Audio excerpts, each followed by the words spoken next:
লালবাগ কেল্লা আমাদের দেশের মোগল আমলের একমাত্র ঐতিহাসিক নিদর্শন। মোগল সম্রাট সুবেদার শায়েস্তা খাঁ লালবাগ কেল্লার নির্মাণ করেন। কেল্লার চত্বরে 3টি স্থান রয়েছে: কেন্দ্রস্থলে দরবার হল ও হাম্মামখানা, পরিবেবীর সমাধি, উত্তর পশ্চিমাংশে শাহী মসজিদ। চলুন আজকের ব্লগে হারিয়ে যাব 1678 সালের মোগল আমলের ইতিহাসে, যেখানে দেখব কেল্লার রহস্যময় অজানা গল্প, যেখানে কেউ গেলে আর ফিরে আসে না।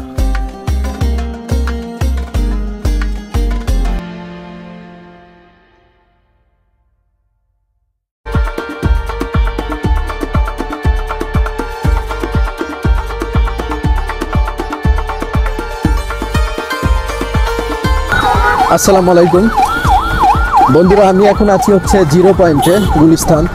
এখান থেকে মূলত আর কি লালবাগ কেল্লায় যেতে হবে। আমি রিক্সা নিয়েছি, রিক্সা দিয়ে যাচ্ছি আর কি লালবাগ কেল্লায়। এখান থেকে ভাড়া লেগেছে মূলত 70 টাকা। চলে আসছি লালবাগ কেল্লায়।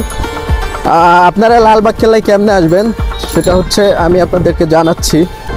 লালবাগ কেল্লা আসতে হলে বাংলাদেশের যে কোনো জায়গা থেকে আপনাকে প্রথমে গুলিস্তান আসতে হবে। গুলিস্তান থেকে আপনি সিএনজি অথবা রিক্সা নিয়ে আমার মতো করে আপনার লালবাগ কেল্লা আসতে পারবেন।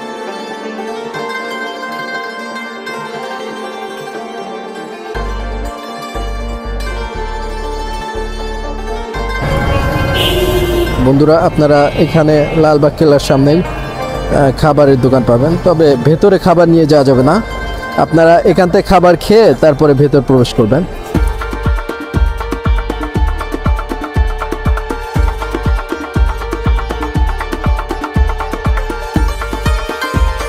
বন্ধুরা, আমি এখন ভিতর প্রবেশ করছি। এটা হচ্ছে ভিতরের স্পট। কিছু দিবেন না? আচ্ছা, থ্যাংক ইউ। ওকে, হ্যাঁ, স্ট্যান্ডটা নিতে পারবো না? একটু ভিডিও করতাম, একটু ভিডিও করবো, একটু স্ট্যান্ডটা এখানে আরো আপনি মোবাইল নিয়ে কেন না শুনেন, বলেন। ক্যামেরা সেট করা ছিল না। আচ্ছা, এখন এটা সারে যেহেতু নিষেধ, এই জিনিসটা ক্যামেরাতে শো করে, পরে জবাবদিহি করা যায়। ও আচ্ছা আচ্ছা, ঠিক আছে, ওকে। চাকরিটাই তো মনে করেন যে আমাদের সিনিয়রের আদেশ পালন করে। তাহলে কেমন হইলো? ভিডিও করব কিভাবে? মোবাইল নিয়ে যান না, হাত দিয়ে তো ভিডিও করা যায় না। হাত দিয়ে তো ভিডিও করা যায় না। এটা কি কোনোভাবে সম্ভব না? আপনাদের পলিসির মধ্যে আপনি সাইনবোর্ড করে রাখছি, এই যে এখানে দেখেন কি লেখা আছে, ওই যে একটা রাখছি।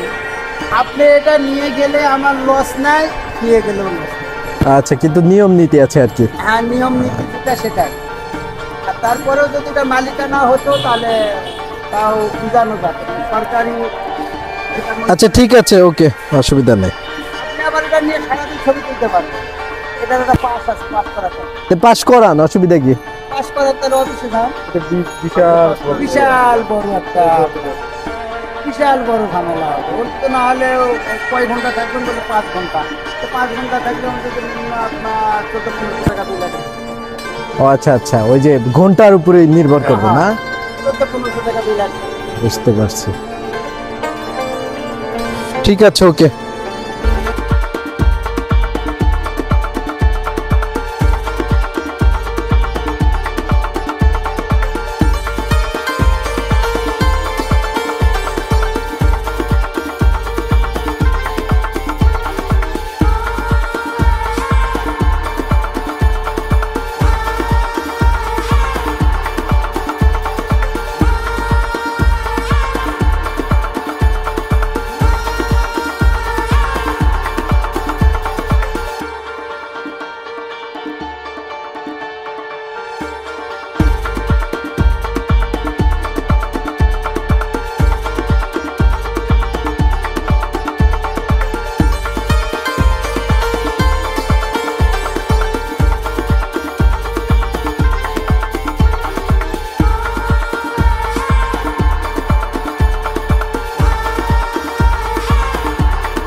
বন্ধুরা দেখতে পাচ্ছেন আমার পিছনে হচ্ছে লালবাগ কেল্লা। লালবাগ কেল্লার একদম আমি সামনে। তো এটা হচ্ছে মূলত ছাদ, নিচে হচ্ছে প্রজারা থাকতো আর শায়েস্তা খাঁ থাকতো ওইটার ভিতরে। পরী বিবির সমাধিও আছে ওইটার মধ্যে। তো এখন আমি এখান থেকে দেখুন এটা কত বড়।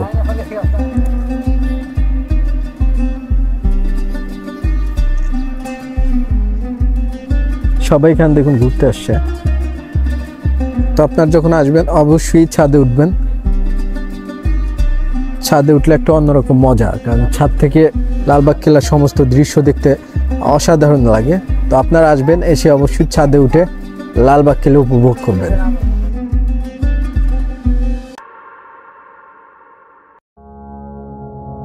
লালবাগ কেল্লার 3টি স্থাপনার মধ্যে অন্যতম একটি হচ্ছে পরী বিবির সমাধি। সুবেদার শায়েস্তা খান তার কন্যা স্মরণে এই মনোমুগ্ধকর মাজারটি নির্মাণ করেন। 1684 সালে পরী বিবির অকাল মৃত্যু হলে তাকে এই কেল্লার অভ্যন্তরেই সমাহিত করা হয়।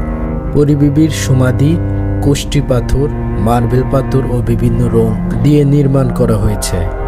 মাজারটির সামনে আরও 3টি কবর দেখা যায়, সুবেদার শায়েস্তা খাঁ এবং তার বিবিদের কবর।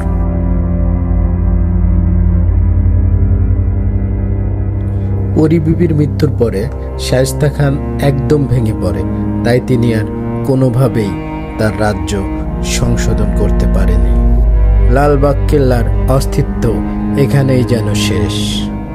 এই কবরগুলো দেখলে মনে হয় সে যুগে কতই কিছু না করেছিলেন এরা, কতই না বাহাদুরি ছিল, কতই না সাম্রাজ্য ছিল, তারপরও এদের মৃত্যু হয়েছে।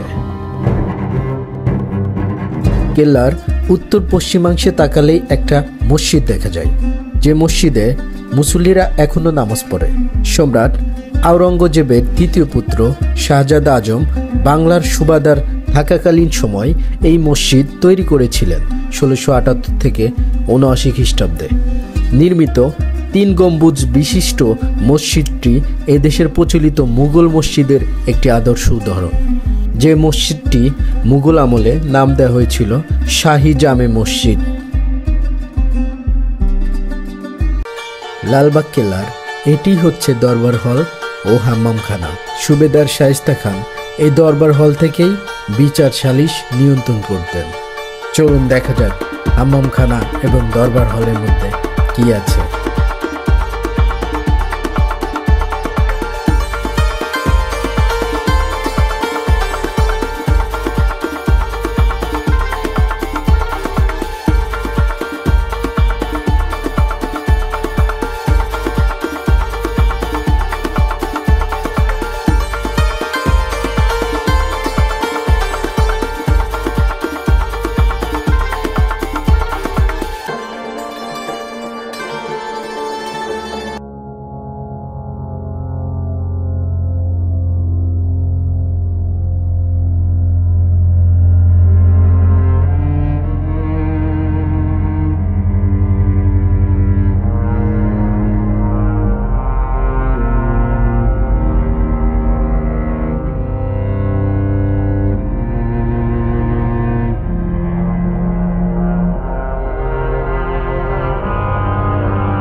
চলুন আপনাদের সেই রহস্যময় সুড়ঙ্গের কাছে নিয়ে যাচ্ছি, যে সুড়ঙ্গে কিছুদিন আগে দুটা কুকুর দেয়া হয়েছিল গলায় শিকল সহ, কিন্তু শিকল চলে আসছে কিন্তু কুকুর আসেনি। এই সুড়ঙ্গের ইতিহাস হচ্ছে শায়েস্তা খাঁ এখান দিয়ে যখন ইংরেজরা আক্রমণ করতো তখন তিনি এখান দিয়ে পলায়ন করতো আর কি, এখান দিয়ে পলায় যাইতো। তো এই সুড়ঙ্গ এখান থেকে একদম বুড়িগঙ্গা নদীর তীর পর্যন্ত গেছে। তো এইখান দিয়ে আর কি সবাই চলাচল করত, গোপন সুড়ঙ্গ। এইটা হচ্ছে সুড়ঙ্গের সেই এলাকা। এখান দিয়ে মূলত রাজা প্রজা সবাই এখান দিয়ে পালাইতো।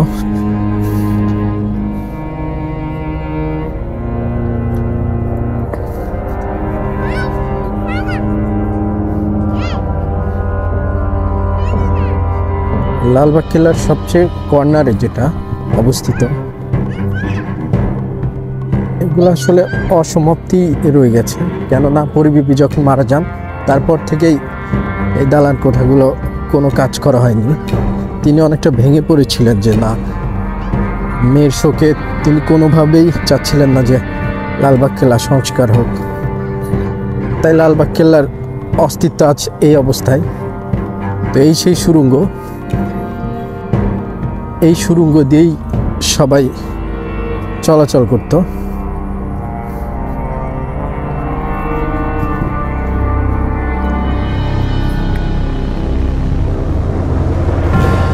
এই সুড়ঙ্গ একদম বুড়িগঙ্গা নদীর তীরে চলে গেছে, এখানে প্রবেশ নিষেধ, তাই দেখাতে পারছি না, দুঃখিত। কিন্তু এই সুড়ঙ্গ দিয়েই সবাই চলাচল করত। দেখুন বিল্ডিংগুলোর কি অবস্থা।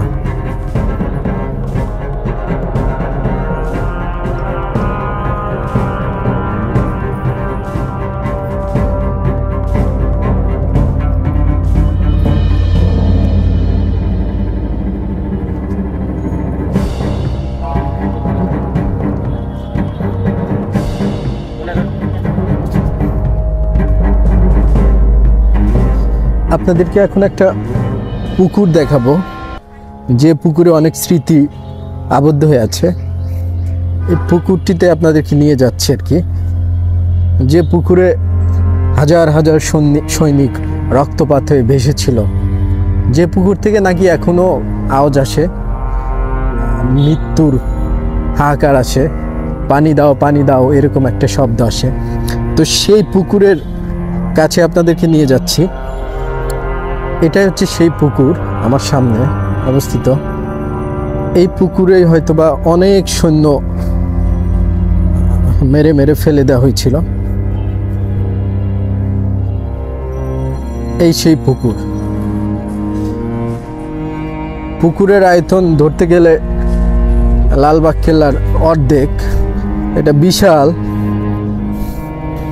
দেখুন বিশাল পুকুর। এই পুকুরে সবাই স্নান করতো আর কি, মুঘলরা স্নান করতো। তো এই পুকুরের এখন আর পানি নেই পুকুরে, কিন্তু এই পুকুরের রহস্য আসলে লালবাগ কেল্লার সাথে অনেক দূর পর্যন্ত নিয়ে যাবে, যা হয়তো আমি বলে শেষ করতে পারবো না। গহীন পুকুর।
ওই যে দেখতে পাচ্ছেন ঘরগুলো, ওই ঘরগুলোতেই মূলত প্রজারা থাকতো আর কি। চলুন আপনাদের ঘরগুলো দেখাই।